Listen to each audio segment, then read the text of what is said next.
Now we turn to Washington. President of the US, Donald Trump, has cancelled his planned meeting with President of Russia, Vladimir Putin, which he had announced just a week ago. The decision came almost simultaneously with the introduction of new US sanctions targeting Russia's largest oil companies. To explain the latest developments, my colleague Nuray Asylbek joins me now. Nuray, good evening. Good evening, Nurbek. Yes, President Trump announced on Wednesday that the upcoming summit with Vladimir Putin in Budapest has been called off. He said this during a joint press conference with NATO Secretary General Mark Rutte at the White House. When we canceled the meeting with President Putin, it didn't feel right to me. It didn't feel like we were going to get to the place we have to get, so I canceled it. But we'll do it in the future. But next week we'll be with many of you in those locations that I told you. Then it's back to Washington. And he made this statement shortly after the new US sanctions were announced. What does it speak about leveraging this situation? The cancellation came almost at the same time the U.S. Treasury Department imposed sweeping sanctions on the Rosneft and Lukoil, two of Russia's largest oil producers, and dozens of their subsidiaries. Treasury Secretary Scott Bessent said in a statement that the measures were introduced due to Russia's lack of genuine commitment to a ceasefire in Ukraine.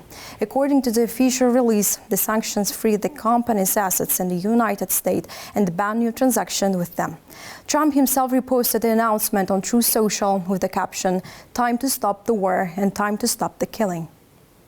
So the White House says the reason behind the cancellation is Moscow's unwillingness to commit to peace. What about position of official Kremlin so far?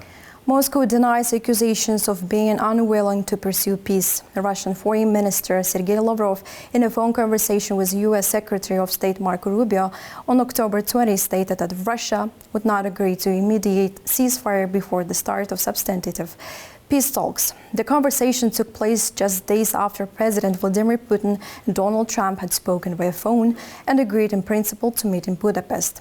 Lavrov emphasized that what matters most is not the date or location of the summit, but concrete progress on the key issues previously discussed by both sides. Kremlin spokesperson Dmitry Peskov also said that preparation for the meeting required time and careful coordination, adding that no final decision on the timing has been made yet. He noted that both sides need to thoroughly align the agenda before any in-person summit can take place. Now the main question is how close are we to real deal, establishing peace in Ukraine? Experts believe that even if the Budapest summit had gone ahead, it was unlikely to produce any significant breakthroughs. Analysts note that Washington and Moscow remain far apart in their approaches. While President Trump insists on halting the war and moving toward peace negotiations, the Kremlin favors a more gradual process and links a potential ceasefire to broader discussions about future agreements.